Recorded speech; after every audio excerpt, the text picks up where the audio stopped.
성이 만든 부자들 존 데이비스 록펠러 세 번째 시간입니다.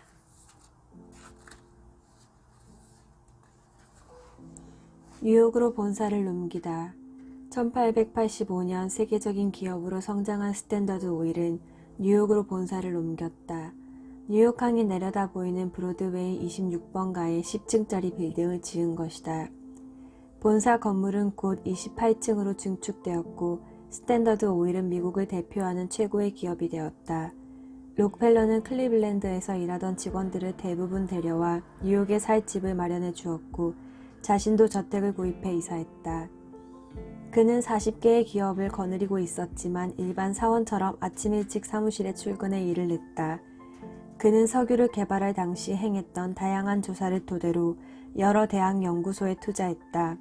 그리하여 새로운 정유 기술과 파라핀, 윤활유, 바셀린, 껌 등의 제조 기술이 개발되었다. 1879년 에디슨에 의해 전구가 발명되어 등유 사용량이 줄어들었지만 석유를 연료로 하는 자동차가 발명되어 록펠러의 사업은 엄청난 성공 신화를 이루게 되었다. 스탠더드 오일은 유럽뿐만 아니라 중동과 중국, 일본, 우리나라 등 아시아 국가로까지 진출했다. 스탠더드의 번영은 곧 미국의 번영이었고 그 놀라운 행운의 연속 역시 미국의 힘을 반영하고 있는 것으로 여겨졌다. 스탠더드 오일은 1903년 세계 최초의 비행기를 만든 라이트 형제에게 연료를 공급해 주었으며 1904년에는 국제 자동차 경주 참가자들을 위해 뉴욕에서 파리까지 곳곳에 주유소를 설치하기도 했다. 이제 세계는 석유를 사용하는 기계와 자동차로 넘쳐나기 시작했고 석유의 수요는 폭발적으로 늘어났다. 아내의 자녀 교육 록펠러의 아내 로라는 많은 점에서 록펠러의 어머니를 닮았다. 시어머니처럼 신앙심 깊은 집안에서 자란 그녀는 자녀들에게 경건한 삶을 살라고 가르쳤다. 로라는 남편이 돈을 많이 벌어들일수록 자녀들에게 근검절약하는 정신을 심어주어야 한다고 생각하고 절약을 강조했다. 그녀는 연약해 보였지만 의지력이 강한 사람이었다. 그녀는 그리스도의 삶을 본받는 생활을 몸소 실천했고 아이들은 아무리 하고 싶은 일이라도 어머니가 해서는 안 된다고 규정한 일은 절대 하지 않았다. 로라는 억압적이고 강제적인 태도로 자신의 가르침을 강요하지는 않았다. 아주 부드러운 태도로 아이들이 따를 수밖에 없도록 만들었다. 아이들은 잘못을 저질렀을 때 어머니가 그저 부드럽게 자신의 발에 손가락을 올려놓기만 해도 그 의미를 알아차리고는 고치려 했다. 아이들은 기도 시간에 자신의 행동 하나하나를 반성하고 검증하라는 교육을 받았고 그대로 실천하며 자랐다. 나는 옳은 행동을 하고 있는가? 나는 내 의무를 다하고 있는가? 록펠러의 외동아들인 록펠러 2세는 가훈이나 마찬가지인 절약하는 습관에 따라 7살이 될 때까지 누나들이 물려준 옷을 입었고 누나들에게 요리와 바느질을 배워야 했다. 그는 나중에 한 친구에게 이런 이야기를 했다. 난 누나들이 입던 옷을 입을 수밖에 없었어. 누나들의 옷은 항상 나까지 입을 수 있도록 만들어졌거든. 록펠러 2세는 어머니의 가르침을 착실히 따랐고 어머니는 록펠러 가문을 이어나갈 아들에게 각별한 정성을 쏟았다. 록펠러 2세에게 어머니만큼 강한 영향력을 미친 사람은 없었다. 록펠러 2세는 어린 시절을 이렇게 회상했다. 어머니는 언제나 의무에 대해 주님이 기뻐하시지 않는 것과 부모님을 즐겁게 해드리는 것에 대해 말씀하셨다. 어머니는 우리가 옳고 그른 것에 대해 판단을 할 수 있도록 가르쳐 주셨고 우리는 해서는 안 될 것은 아예 바라지도 않게 되었다. 록펠러 집안 식구들은 항상 조용조용 이야기를 나누었다. 누구에게도 험하거나 격한 말을 쓰는 사람이 없었다. 록펠러가 모범적인 사업을 일궈냈듯이 그의 아내는 모범적인 가정을 일궈낸 것이다. 록펠러는 아들에게 늘 진실해야 한다고 말했다. 아버지와 아들은 만나면 많은 대화를 나누지는 않았지만 수많은 편지를 주고받으며 부자지간의 정을 나누었다. 록펠러 2세는 어린 시절 몸이 허약한 편이었는데 아버지는 항상 아들에게 용기를 주는 칭찬의 말을 써서 보냈다. 내가 자신감 있게 살아가겠다고 말하니 얼마나 기쁘고 고마운지 모르겠구나. 기분이 좋아진 아들은 이런 답장을 보냈다. 만약 제가 아버지의 반만큼만 헌신적이고 자상할 수 있다면 제 인생은 헛되지 않을 겁니다. 훗날 어떤 기자가 록펠러에게 이렇게 말했다. 회장님은 두 가지 탁월한 업적을 남기신 것 같습니다. 그 하나는 록펠러 의학연구소이고 다른 하나는 록펠러 2세인 것 같은데요. 그러자 록펠러는 웃으면서 대답했다. 뒤의 것은 내가 아니라 그 녀석 엄마의 업적이라고 해야겠죠. 한 지체가 고통을 받으면 모든 지체도 함께 고통을 받고 한 지체가 영광을 얻으면 모든 지체도 함께 즐거워하나니. 고린도전서 12장 26절. 자선사업가 록펠러. 큰 부자가 항상 행복하리라고 믿는 것은 잘못된 생각이다. 록펠러. 병상에서의 깨달음. 50살이 되었을 때 록펠러는 드디어 어린 시절부터 꿈꾸던 세계 최고의 부자가 되었다. 그러나 그때 그는 전혀 예상하지 못한 병에 걸리고 말았다. 오직 사업에만 신경 쓰고 30여 년간 몸을 돌보지 않은 탓이었다. 그는 심하게 기침을 하기 시작했는데 소화불량은 아주 심각한 상태였다. 밤잠을 제대로 이루지 못했고 신경계통에 문제가 생겼다. 록펠러의 주치의 비거 박사는 잠시 일을 그만두고 휴양할 것을 권했다. 그러나 록펠러는 버려놓은 일이 너무 많아 쉴 수가 없었다. 그의 몸은 점점 쇠약해졌고 지독한 피부병까지 겹치는 바람에 머리카락과 눈썹이 빠졌다. 그리고 몸이 오그라들기 시작하면서 당당했던 신체는 노인처럼 구부정해졌다. 그는 대머리를 감추려고 2주마다 길이가 조금씩 다른 가발을 바꿔 써서 자연스럽게 머리카락이 자라는 것처럼 보이려고 했다. 그러나 그의 병은 숨긴다고 감춰질 만큼 단순하지 않았다. 록펠러는 할 수 없이 병원에 입원했다. 그는 몇 조각의 비스킷과 물로 식사를 대신해야 했다. 이 세계 최고의 부자는 점점 미라처럼 변해가는 자신의 모습을 바라보며 밤잠을 이룰 수 없었다. 하루에 100만 달러씩 벌어들이는 돈도 그에게는 아무 소용이 없었다.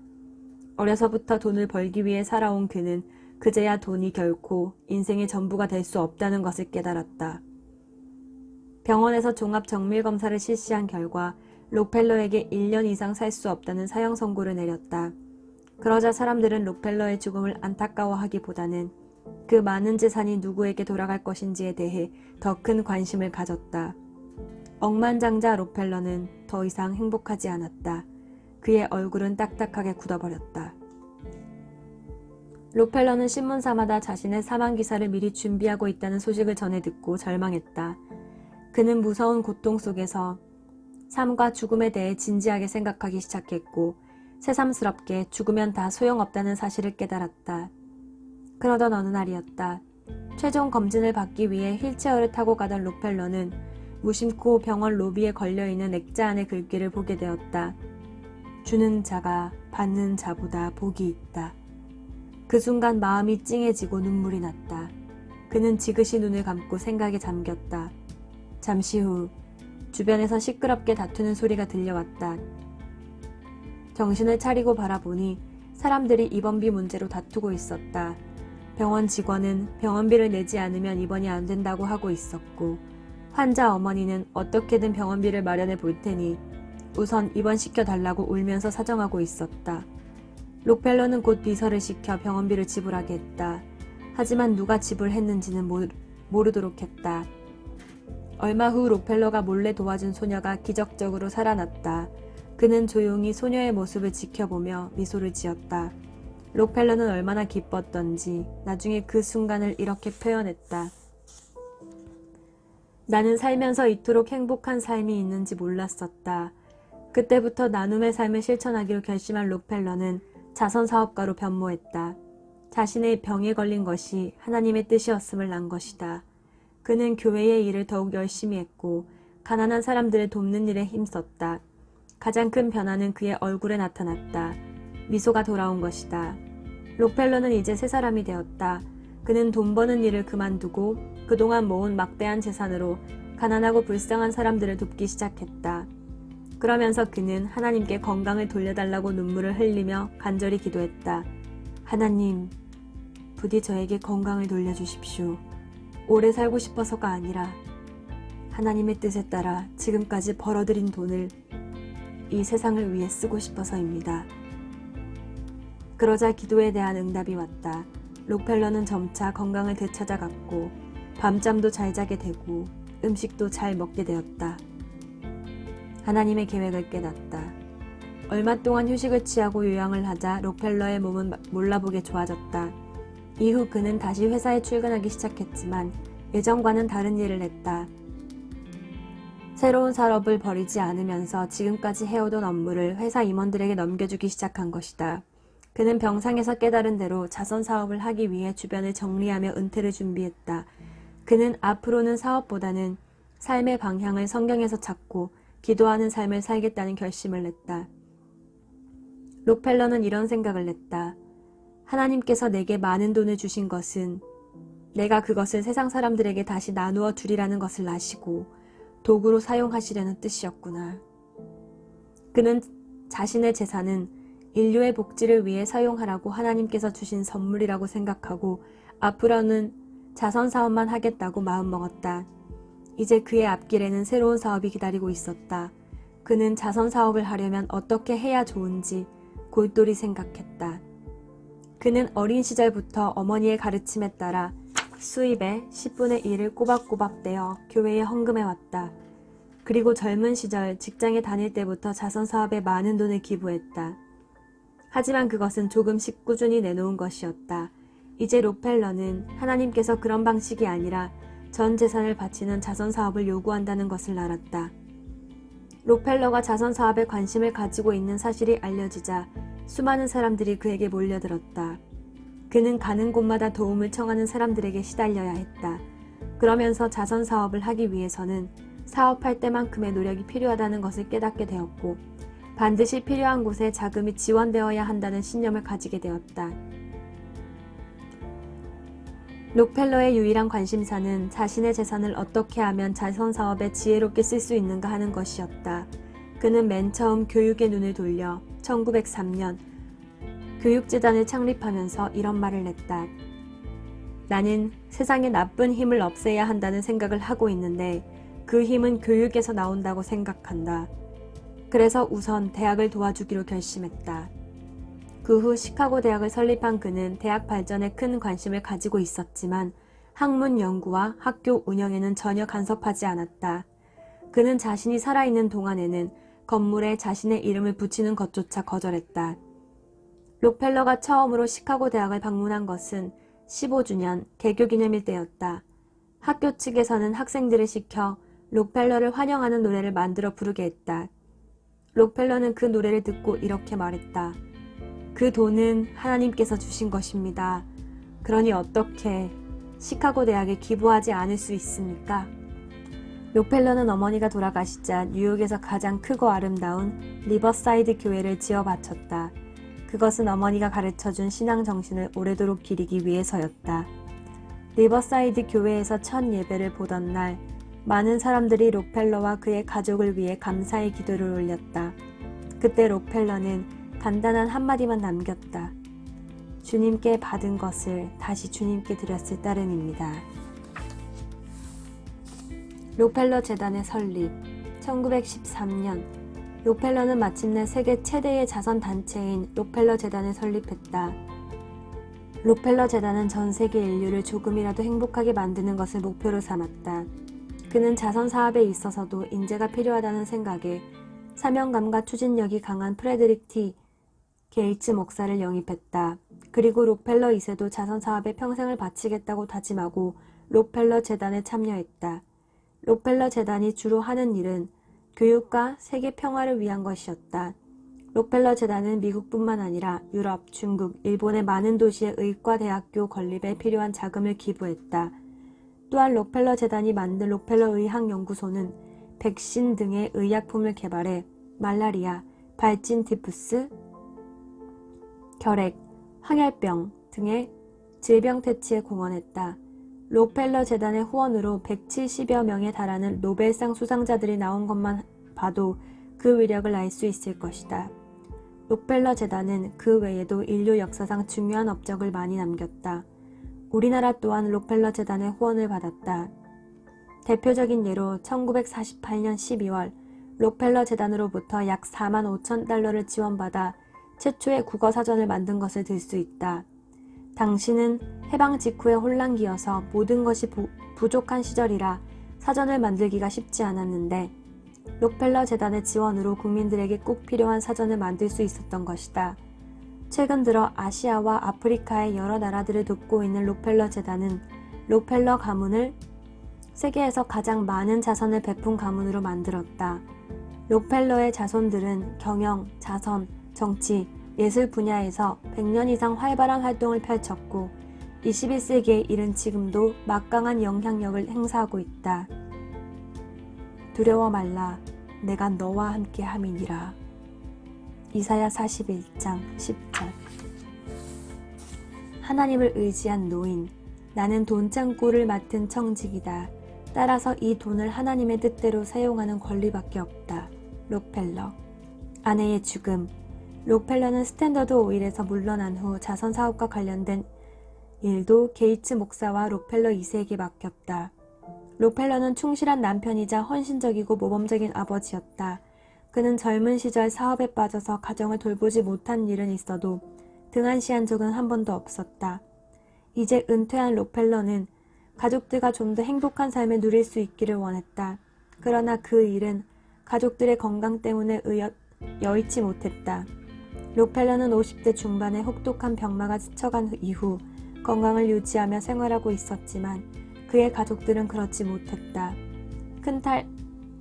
큰딸 베시는 40살의 젊은 나이에 건강이 악화되어 세상을 떠났다.